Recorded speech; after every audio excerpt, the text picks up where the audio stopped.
Hey there, and welcome to my lazy review of the new film called The Pope's Exorcist starring Russell Crowe. And I'm not going to lie to you guys, when I saw the trailer, I'm like, I like Russell Crowe as an actor, but just the whole horror genre, it's getting kind of stale for me. And I'm like, yet again, another Exorcist film, which is probably going to be everything we've seen before. Same old, same old. But if you couldn't tell by my t-shirt, it says, nah, it'll be fine. I'm also drinking out of the Drinker Recommends glass because recently the Drinker had on Russell Crowe and people were like, oh shit. And, it's only like a half-hour interview, but it was cool seeing the Drinker interview Russell Crowe. And after seeing the interview, I'm like, you know what, man? Now I feel obligated to go see this movie. So I still have some more of this Christian Brothers brandy from doing my Renfield review. And, figure why not drink some more in the whole vein of Christian Brothers and priests and shit like that. So now this is one of the films going into this that it was, supposedly based on a true story. And the priest that Russell Crowe plays is called Father Gabriel. He passed away in 2016. So the film takes place back in the 80s. And it's one of the things where, I guess it's up to you how you feel about faith and religion. And he supposedly did like 20 or 30,000 exorcisms. And I'm like, yeah. Are you serious? Are you serious? But it didn't stop me from seeing the film. And all right, so we have some Ocean Spray Diet Cranberry Juice, and let's see how this mixes in with some Christian Brothers brandy. And Russell Crowe, to my knowledge, he's never played a priest before, and he's never really been in a horror film. And I'm sure, like most actors, you start getting older and you want to do different roles. And he's had over the years different health problems where people know him from like Gladiator and Cinderella Man and just things like that. But I'm ranting. So yeah, let's try out some brandy and cranberry juice. Ready? It's okay. I've had better. Okay, so The Pope's Exorcist. Did I like it? Should you go see it? How is Russell Crowe? We're about to find out. So let me drink some more of this stuff. But before we do that, you guys have to enjoy my intro. Ready?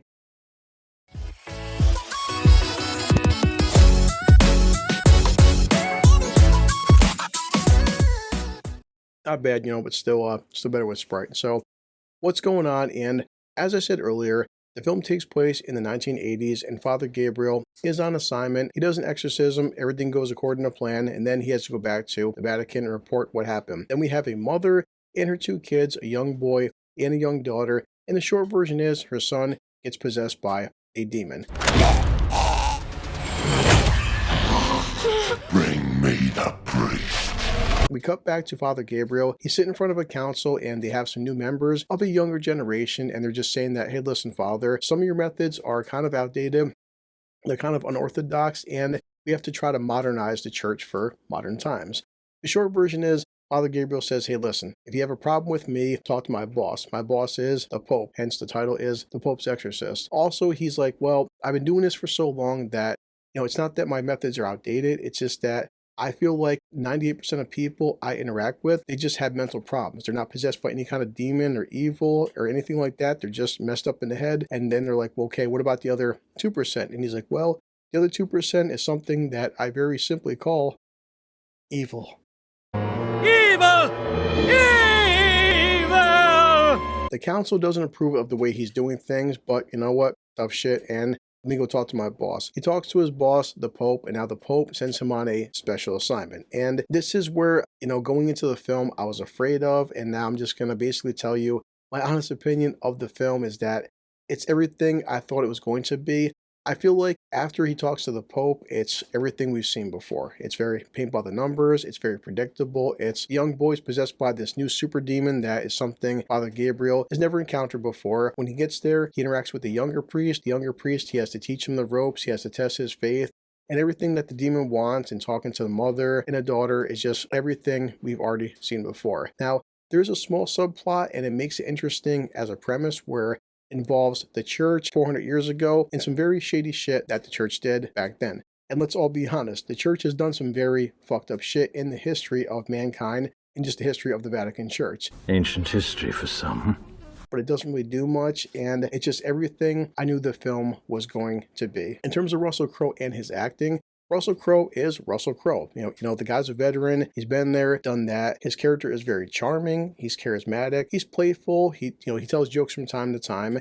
And when he needs to get serious, he does get serious. And I feel like this is one of the situations where you have a very good actor with a very mediocre script. You know, it's one of the films where I can't say it's a terrible film. I didn't like hate it, but often I hate to say it, but I'm just checking my phone and I'm like, it feels like certain scenes are dragging on too long. And it's something that I honestly wouldn't recommend checking out a matinee or even a rental, because it's like you have to be a very die-hard Russell Crowe fan to go see the film. But if you're a fan of horror and you're just a fan of a good plot, it's something that I would honestly say skip it, because there's nothing new, nothing innovative, nothing that you haven't seen before. I still like Russell Crowe as an actor, and I do want to see him in more roles. I think he did a very good job with what he was given, but there's not much he was given. Sorry.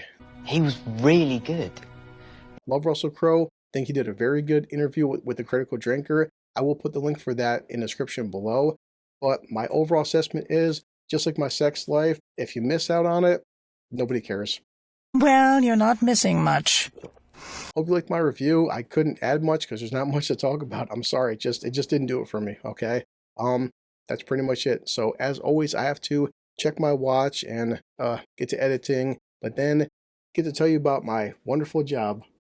I hate my job. I'll grab Bender, but if you see it, if you're bored one day, if you want to check it out, I don't care if it's 5 or 6 months or a year from now, tag me, leave a comment, and maybe I'm wrong, but I've seen better. Sorry. Okay, let me grab Bender. All right. This calls for a drink. It's okay. So now I have to head back to work.